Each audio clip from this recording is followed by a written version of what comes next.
Hi, my name is Sunny, and welcome to our brand new Chamber Chat podcast. In this episode, we'll be featuring Kevin Rogers, hashtag singing solicitor, where we'll be finding out a little bit more about his journey, Wilson Bear, the community, and more importantly, the person behind the brand. So stay tuned and make sure you follow us, hashtag ABC always be chatting.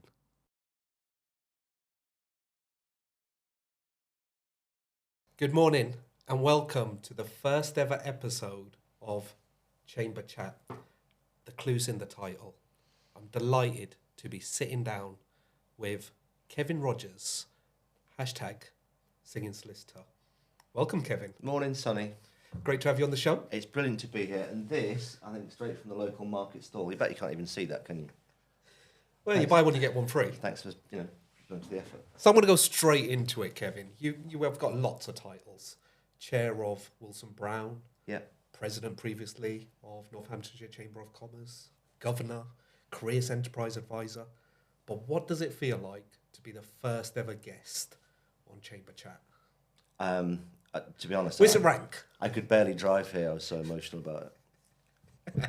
No, it's lovely. It's lovely. I'm looking forward to see what happens. I've not prepared anything. I've got no notes. And also looking forward to seeing the rest of the series. I see you've got the mugs, so that's a start. Got the mugs, nice coffee. Thank you very much to Chalk Original, the studios we're at this morning, filming this episode. So I'm going to go straight into it, Kevin. Okay. Tell me a little bit about Kevin Rogers. Tell me a little bit about your upbringing. Okay, whistle stop. So I was born in Leeds. My dad's sorry to hear that. From Ireland. And my mum's from Manchester. I left Leeds when I was 4, went back to Ireland. My dad had a sort of change in fortune and then decided to go and seek his fortune back in Ireland. And he ran a market stall selling clothes that he bought in England and then sold in Ireland. And that was successful for 6 or 7 years until it wasn't. And then we came back and lived in Warrington, went to school, went to uni, did a load of jobs, ended up being a lawyer. That's the very quick version.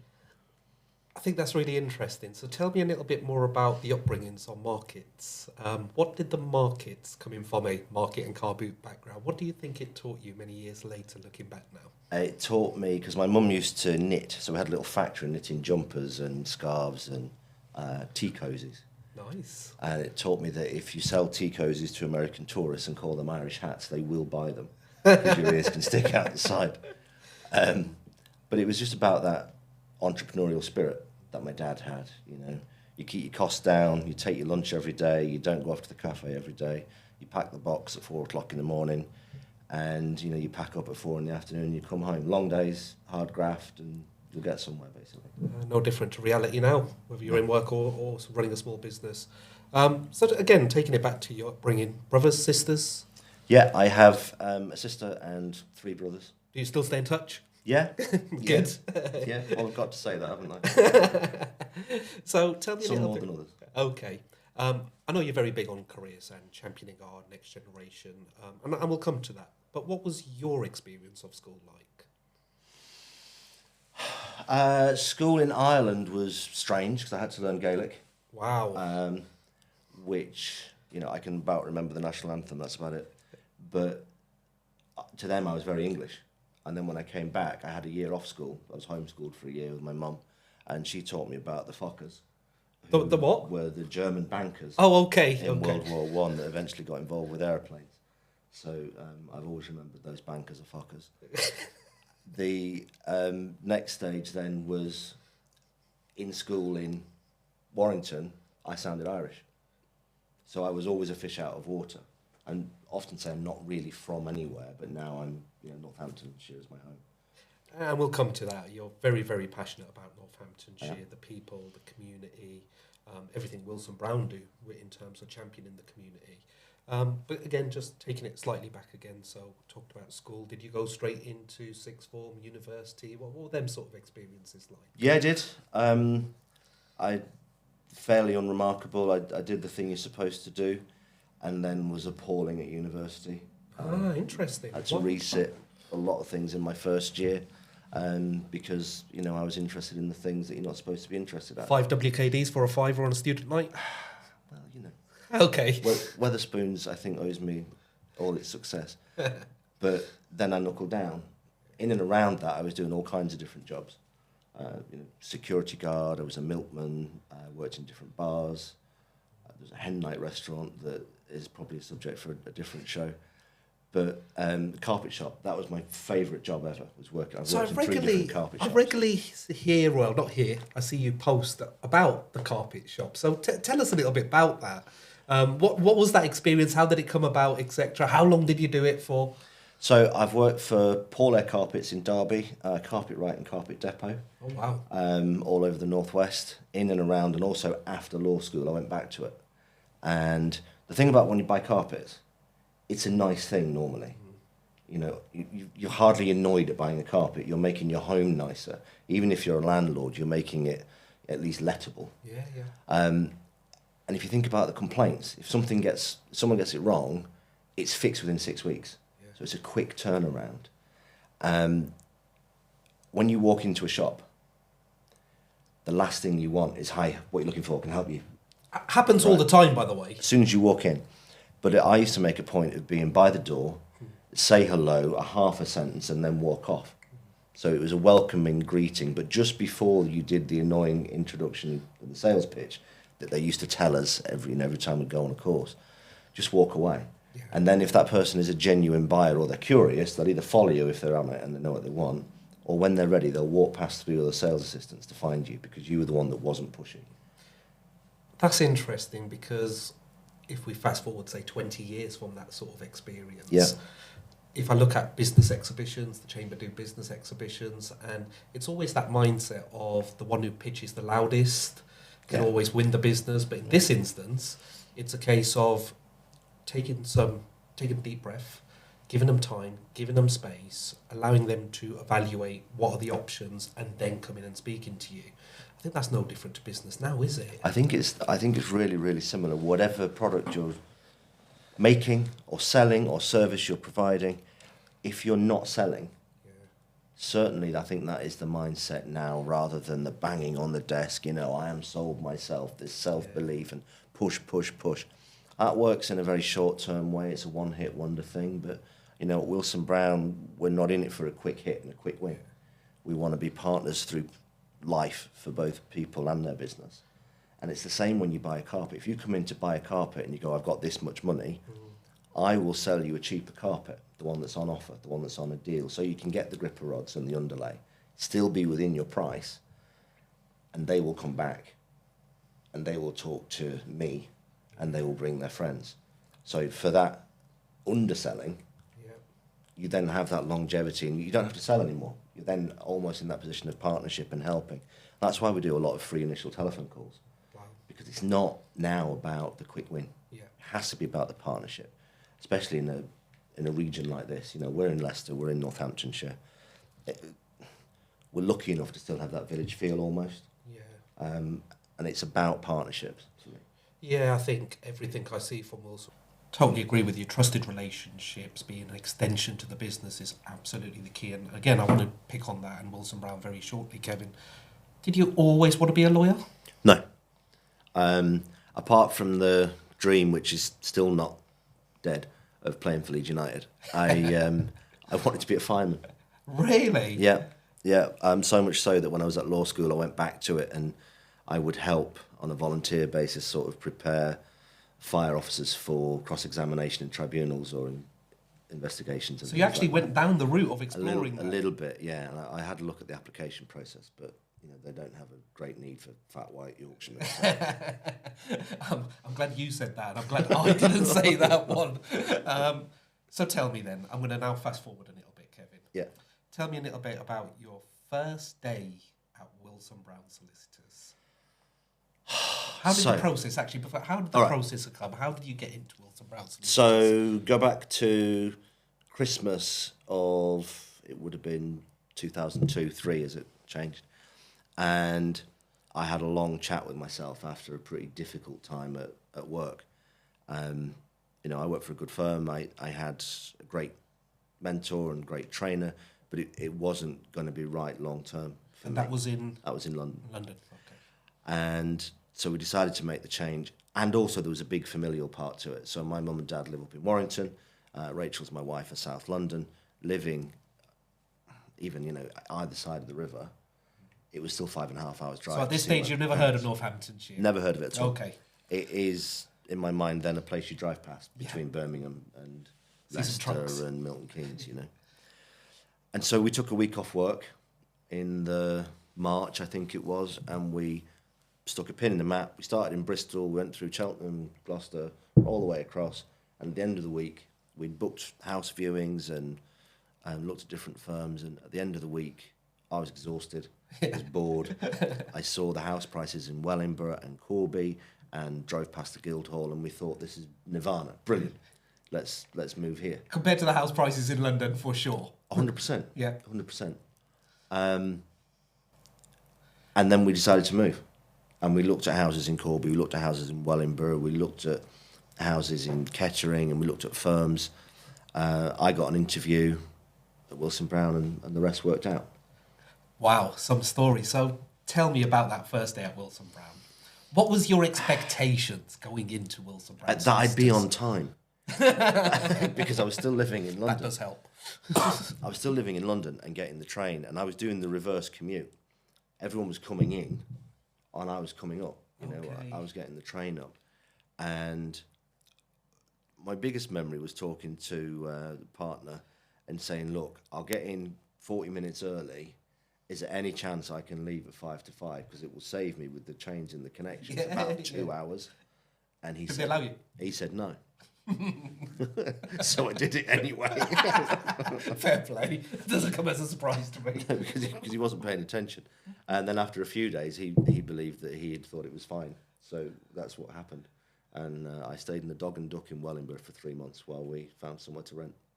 And again, I'm going to ask you some hard-hitting questions. All right. What was the perception of Wilson Brown when you first joined them back in 2002? It was a collection of high street practices that was meandering a bit.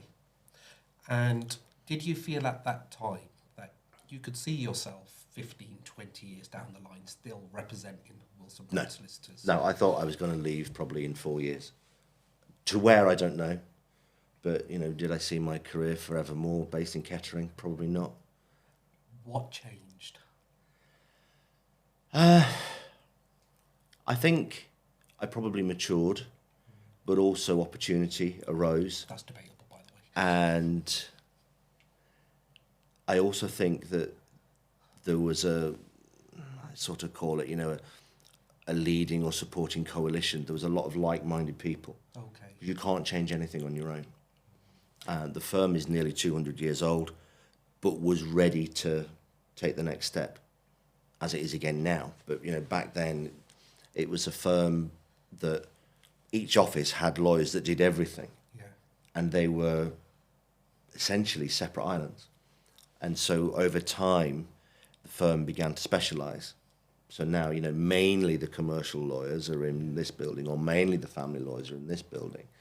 And then when it makes sense, we've got conveyancers in each building. So it was about, don't break it if it, doesn't need fixing, but also, let's specialise, let's centralise services, let's modernise and move forward to make it a bigger firm. And we had to get bigger buildings, and we had to close buildings, and we've reopened buildings, but all, it has to tie through and make sense. And I think you can obsess about structure in any change. Change is profound. A change in culture is profound, but it's also profoundly hard. Yeah. And you can obsess about your structure, but if you haven't got the people, it makes no sense. So Totally. I've always thought, let's focus on the people and worry about the structure later and the patterns. As long as no one's got an ego and we're all going the same way. And that's what we've done. So the people around me changed. I'm not taking credit for all of that by any means. We recruited some, and other people had the same vision, and some of the others retired. So here we are. I think that's really interesting, because a lot of what you mentioned, regardless of industry, I think there's some really good tips here for business in general. The Chamber's been around for 107 years. It's got heritage, it's got culture, stuff that we're very, very proud of. at the same time, it's also a risk to us as a chamber. Yep. Just because what we did 20 years back doesn't necessarily mean it's going to work today.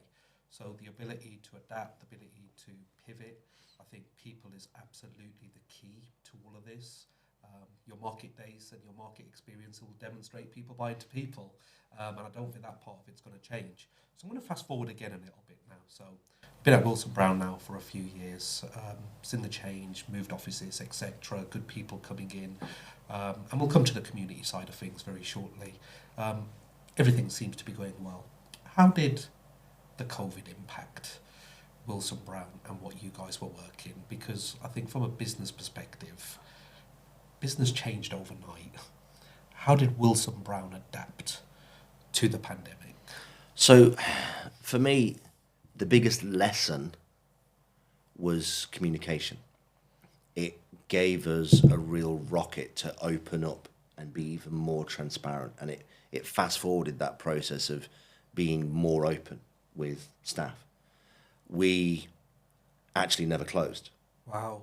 Throughout the Because entire pandemic. many of our lawyers were classed as key workers. Okay. So, for example, if you're dealing with the affairs of a child in court, that needs dealing with. Let's continue. That representation has to happen. You know, the criminal lawyers of the country, and we don't do crime, they were the ones that really I take my hat off to. They are paid an absolute pittance, and you know they had to keep going, as did many of our lawyers in our way, in our sectors. But also, if you need to make a will, and let's face it, there's nothing makes you think about the future like a pandemic. You can't say, sorry, we're shut, come back in 2023. So we had people signing documents in car parks, over bonnets, looking through windows, posting things through letterboxes. As time moved on, we used the waiting room, the entranceway, the reception. That was our meeting room, so we were 2-3 meters apart, but still talking. But we generated, I think, obviously, you know, a receptionist can't work from home. They can't open the door from home. But we did have a period of time where we didn't have reception. It was by appointment only for a long time. And we made a great decision, which stopped me getting shouted at mainly. But we empowered each team leader to decide whether they wanted work from home or not, or what would work for them and how it would work for them with their individuals. Because this blanket ban or this blanket dictation of being in the office, it doesn't work. We deal with probably 5,500 cases every day. Wow. Millions of pounds worth of money, and I can't trust you to decide whether you're going to be in the office or not. It doesn't make sense. So you decide. And then we had, you know, local solutions for local teams, and they came up with the solutions, the working patterns themselves. What's the reason we're here? What's the cause? What's the product? What's the goal? How do we get there? Right, are we all signed up to this? This is my piece in this. Great. We had staff lending laptops to each other when they were going to work from home because you couldn't buy them. You know, you're not going to pay £2,500 for a laptop. Yeah. The prices were crazy. We had a real good success. We didn't make any redundancies. None through the entire pandemic. We saw the law firms cut hard in that April of 2020. Yes. And we used furlough hard. Well, that's what it's there for. It was what it was there for. And it was as hard on the people that were asked to work at home as it was for the people that were asked to basically do more, either from home or in the office. But what we were able to do was swap. So you can rotate. You've been on furlough, now come in, now it's their turn to be at home. Great level of flexibility. Every time Boris had an announcement, we would be up, you know, to the small hours saying, right, how does that impact us? People are coming into work tomorrow, they want to know. And they would know. So they would all have a briefing note every single time. We never miss one. And that piece, that communication piece, I think has really injected the culture even more. I think that's really interesting. So far, talking about your personal journey in Wilson Brown, spoke about the people having the right mindset, the drive, the spirit to represent Wilson Brown solicitors, so it becomes very, very close to you. Talked about communication, both internally and externally, and why language plays such an important part. in maintaining brand reputation. And we'll come to brand because I think brand's a very important part of Wilson Brown. Which actually brings me quite nicely to the third piece then. People, communication, community. Going back to that pandemic, and a shout out to the entire team here at Wilson Brown, because there was some sort of community hub that was created where updates were getting shared regularly. Nothing to do with you guys as a law firm. It was about what are these impacts of furlough? What are the impacts that this is going to have on the business? Why was that important to you in creating that hub? So if you go back 10, 15 years ago, we asked ourselves a very simple question. What firm do we want to be? What does that firm do? Let's do that now. You know, what does it make sense for this firm to be doing? And very early on, we thought, look, people are running around, understandably, at government level, like headless chickens, because in their lifetime, this hasn't happened before. The playbook that existed didn't really cover it. So no criticism, because how do you prepare for the unpreparable? But we knew that on a local level, businesses were struggling. Mm-hmm. But just in terms of the what if, what does this mean? And we had the answers. So we set about sharing them. And I'm really proud to say that we had the region's first, COVID advice hub. And it was updated constantly. Every time there was a Boris update, we had an update. Every time there was a package announced, we explained how to do it. And because of our size, I'm talking about, there was Tom Warrender, there was Ika Chaska, there was Jenny Jahina, there was Wayne Jenkins. There was a small core of us. Yeah. 5 or 6 people, no more. No secretaries, no, with all You'd respect, never think that with lawyers. the sheer amount of updates. Small core of us, and it was right. Who's doing this? You're doing it. Get it done, turn it into English, put it out there. And we were able to be that dynamic because it was only a few of us. We weren't talking about teams and organisation. It was, all senior people putting it together. And it grew over time. And then as it grew, other people wanted to contribute. Not to share the limelight, but just to help. Because they knew about a thing, or we found more and more niche inquiries, and then, we'll put that up there. So much more than a strapline, all the help you need. I hope so. It was well received, and, and it served its purpose during the time. So, spoke about people, spoke about communication, important part of community, particularly the COVID advice line, especially them small businesses. And Northamptonshire is blessed, in my opinion, with the best small businesses in the UK.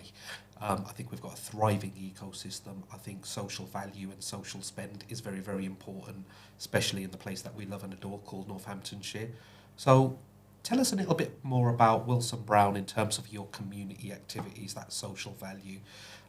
Firstly, tell me a little bit about how did you get involved with Northamptonshire Chamber? Because you've been wearing that cap for many, many years now. Why is it so important to you? I got 2 questions there. Yeah. I got involved because one of my now former partners had been a president there previously. Okay. Richard? Richard Arnold. Yeah. And he told me about it and told me there was a vacancy, so I applied like everybody else. Yeah. Did you know what you're getting yourself in for? No. Because, bless him, he approached the chamber, at least from my perspective, that it was his membership. Okay. And then when I got involved, I found out that, once you are a member, plug, for that one fee, plug, everybody in your business can use it. And everybody can get the training, everyone can go to the networking, and everyone can get on the advice lines and the discounts and all the rest of it. And that to me was, we had a lovely history, but we need to share this. We need to open this out. And that's when we said, let's make sure we've got someone at every event. Not for some, let's take over the world marketing approach, but to build everybody up. And if you don't mind me asking, how did your colleagues take that news? Because historically, without stereotyping, lawyers, networking, having conversations, small talk, etc., did they want to do it? Or were they forced to do it? I think the stereotype there is the lawyer is grumpy about the billable hour and the time and the investment. And the truth is no more so than anybody else because everyone's busy. Yeah. But who wants to go networking when they've never been networking? Yeah. Not really the top of your list. I want to go to Disney World. I want a Dunkin' Donuts, or I want to go networking. No, but will I enjoy it if I'm exposed to it in the right way? If I'm there and not selling, we have conveyancers. Yeah. To me, they are the finest conveyancers in the world. And if you want to buy a house or a flat or sell one or the other, you can't go wrong. Loads of law firms have conveyancers. Yeah. And you will not be surprised that when you pay the price at the end of the process, you get the keys. It's not about what you do, it's about how you do it. Absolutely. So if I'm at a networking and I'm a conveyancer, I'm not going to say, I do this form and I do this check and I check this risk and I cover this off and I protect you here. If anything, you're going to talk about the service. But even that is pretty dull as a topic. But, you tell me about your time working in a hen night restaurant, or your time working as a security guard, or your love of Leeds United, or how the bear came around, or anything personal. Yeah. Letting in a little bit of light and not giving away your soul. Because if you do that, people won't talk to you. But a little bit of light, it goes a long way. And does networking work? And by that, I mean, do you win business from networking? Yes. But we also probably give out a lot more than we win. To me, it's about connections. And I'm really passionate about this. To me, it's about having an unpaid army of advocates. Yes, very good way to look at it. Really good way to look at it. Being part of countless other armies to advocate for businesses and colleagues that you can recommend. Because if you're the person that puts businesses together or people together when they need help, when your services are needed, it will come back. So stop selling, be nice. It'll work out. Absolutely. And I think networking, the key from my perspective, and you've pretty much alluded on this, it doesn't happen overnight, Kevin. It takes time, it takes effort. You build the trust, you build the relationships. Networking, face-to-face networking, whether it's through the chamber or multiple other local organisations that deliver good networking here locally, is just one form of communication, which then brings me to LinkedIn. When did your fascination begin with LinkedIn? When did you first register an account, etc.? And what was your perception of LinkedIn when you first started using it? Just over 10 years ago, not long after Wayne Jenkins had joined us. Okay. Because he said we should do it. And for those, Wayne Jenkins, marketing director? He's our business development and marketing director, a dear friend, and he's the father of the bear. So he said, we need to be on LinkedIn.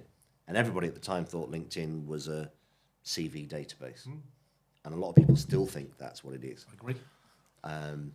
But it's just a network. And to me, it's a kind of network because it's linked to people's jobs. So normally, the keyboard warrior stays back. But no, I really enjoy it. You can sense that. So much support from it, both, especially in private messages and conversations with people across the world that I may never meet. But I would consider them, as definitely really friendly contact, if not friends. I'm wearing your corporate cap for a minute, and the Chamber have had to do this recently. LinkedIn is a personal brand. As a business, how do you measure or manage the output of using LinkedIn? Is there a measurement, or is it just something, as Wilson Brown, you guys just allow your staff the freedom to express themselves within reason? One of the biggest issues that SMEs have is this nonsensical idea that their central brand should be bigger than their staff. Your central brand exists for the dull posts that are not done until people need them. So when people are looking up your business, are you a sector expert? Are you doing the sort of things that a firm of your size should be doing? Do you know about the sort of things that you should know about? The Chamber should post about its services and expect low views. Yeah. The Chamber staff, that's the secret sauce, because that's where you have activity, personality. This is us. We're all aligned, but we are a rainbow nation. We're going in the same direction, and this is what we're up to. And that's why you can talk to me or you or whoever. And so many businesses obsess about their central account. They're scheduling all sorts of twaddle that no one's ever going to see or need. If you focus on your core and allow people to be themselves, that's the secret. And, you've got to measure things, but at the market stall, you measure what's in the pocket at the end of the day. that's a good place to start. So you mentioned a key word there, personality. I think personality is very, very important when it comes to utilising business and utilising and sourcing for potential new business. I'm going to talk something very close to your heart, the story behind hashtag Singing Solicitor. Okay. I know the story behind hashtag Singing Solicitor, but would you mind sharing a little bit about what is Singing Solicitor? What made you share it on LinkedIn? So multiple questions coming your way here, Kevin. How hard was it? Because I don't think the audience that see LinkedIn now appreciate how difficult them, even now, but them first few posts, putting yourself out there, what it meant to you. Please explain the journey behind hashtag Singing Solicitor. Okay, so apologies if you've suffered through hearing it, but when I was teenage, I was in different bands and choirs, did a tiny bit of touring with choirs, and played to very empty bars for a while, like sort of you would expect. And one thing or another, I never followed it up. There was an opportunity to go on tour, and I didn't have the money to do it, so I didn't go. And I think that could have changed things, certainly from a choir point of view. But I used to always sing for my mum and dad at home, like loads of people do, probably very badly. You remember that my mum and dad live up in Warrington, and so I'm down here. And a few years ago, my mum had been getting progressively worse health-wise, and then she was diagnosed with a terminal condition, lung condition. And I was feeling pretty guilty because I was busy, being a lawyer with the chamber, whatever. This was before COVID. And one of the kids had left a karaoke disc in the car. And so being very good, I pressed record before I turned the engine on. And I recorded a song as I drove to a meeting. I was in my suit and all that, and later on sent it to my mum. And it was pretty rough. It was pretty dodgy because of car noise and road noise and all the rest of it. And of course, Mum, she loved it. And I thought no more of it. And I saw her a few weeks later, and she said, you really need to do something with your music. And so that came from Mum. Mum gave you that push. Okay.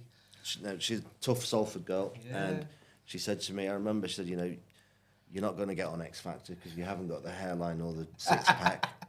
But you should do something with the music. And I said, oh, it's not perfect. And she went, that's kind of the point. Wow. If you show this vulnerability or show that it's just about having a go. So I thought, okay. And then one Saturday morning, probably having had a couple of sherries the night before, I thought, yeah, why not? And posted it. And by Monday, it had 18,000 views. Wow. This is pre-COVID. This is before everyone wanted to be on TikTok. And probably only one or two negative comments out of that, which, I've litigated for 25 years. I don't care. People can say what they want. I was going to come to that, Kevin. So I remember your first video. I remember messaging you saying, pass this on to your mum, funny enough. Thousands of views, fantastic comments. And I know you only said one or two, but there was one that I saw, which made me think, why would somebody put a comment like that? So when you get a negative comment as such on a social media platform like LinkedIn, did it impact you, genuinely? Did it impact you that? You say you just, it was walk off duck's back type of thing, but did it impact you? I think that because it's such a sort of wholesome platform, it's unexpected. And you're in control. In that moment, the swear words are going through your mind and you think, you can jog on or whatever. But actually, it just speaks about them. If you don't like it, you don't have to watch it. You can scroll past it. Absolutely. You can choose to silence that type of post from me, or you can disconnect, or you can block. I don't really care. Some people make it a crusade because they actually want to use it because they think they know about marketing or social media or whatever. I don't. I know about my social media, and that's all I talk about. So, I'm not here to preach to anybody about what they should or shouldn't do. I know what works for me, and I know why I do it, and I know that it's helped people. So I think that's the key there. Find something that works for you and do more of it. It's not about reinventing the wheel.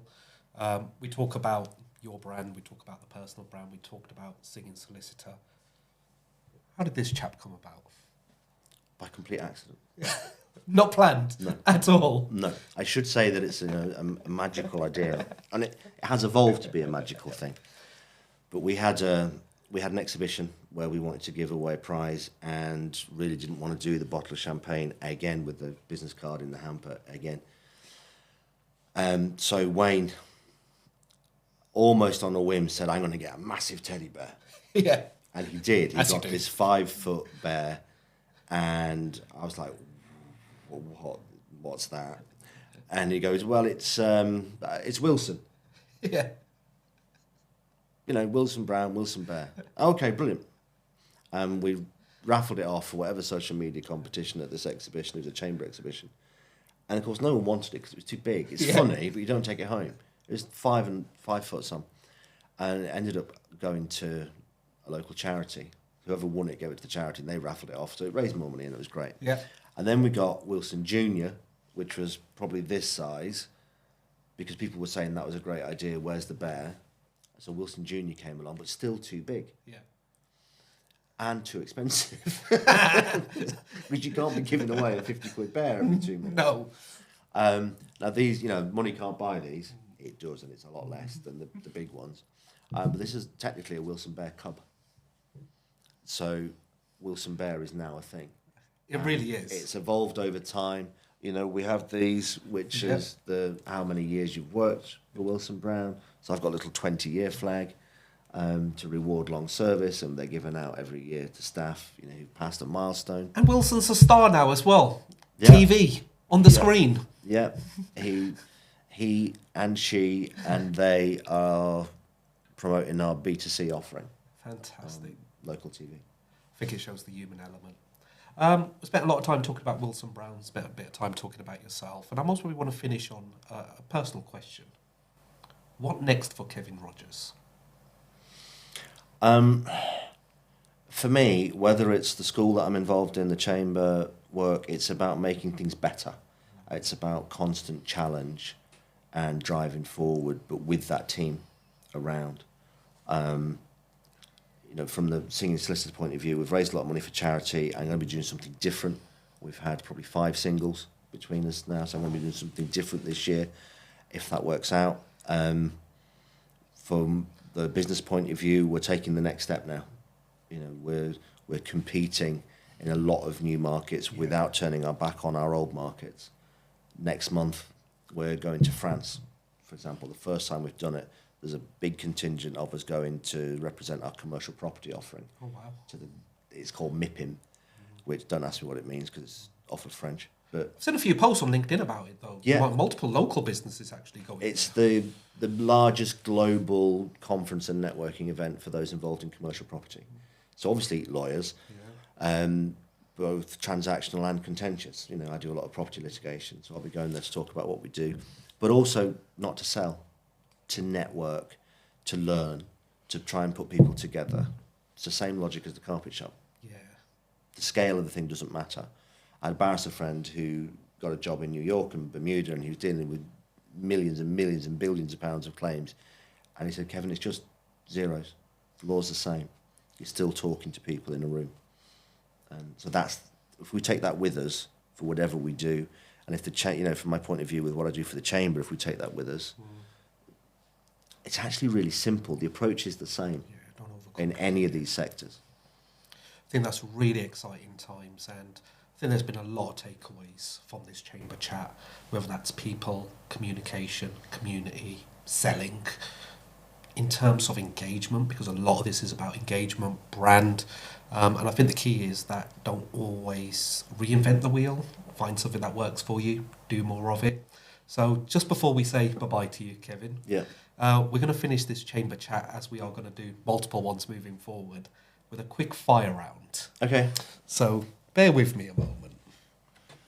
So the quick fire round. Ready for this? We'll find out. Shoes or trainers? Trainers. Night in or out? Night in. You sure? I'm on camera, yeah. Okay. Cats or dogs? Can't say bears. I'm dogs, but my kids and my wife want cats, so I do what I'm told. Okay, cats it is then. Yeah. Football or rugby? Football. Leeds United? Yep. All right. Taylor Swift or Craig David? No. It's a thing. You too. I'll let him have that one. Driver or passenger? Driver. Pizza or pasta? Pizza. Samsung or iPhone? Samsung. Book or movie? Movie. This one I personally wanted to ask you because I know your passion for one particular one. Christmas or Halloween? Oh. Oh, Halloween's bonkers because it comes and goes so quick. It's, you know. You love it, don't you? I like the transiency of it, but Christmas. Christmas. Finally, wait for this one. Wayne Jenkins or Tom Warrender? Impossible choice. I thought you may I'm say going to say that. John Pooney. Shout out, John. Kevin, you've been an amazing guest. How can people reach out to you? Well, if I haven't blown their eardrums off on LinkedIn, that's a thing. Or wilsonbrown.co.uk. You find me on there. Fantastic. And Chamber Chat, nobody leaves empty-handed. Got your own mug and a chamber pen in there. And a For pen. good measure. Wow. I mean, have you got any tissue? I'm touched at that. I know it's a bit overwhelming. Have you spelt it right? You have. Yeah, brilliant. I know, special recognition awards, etc. Now a young Chamber Chat. Kevin, absolute pleasure. Thank you very so much. Appreciate your time.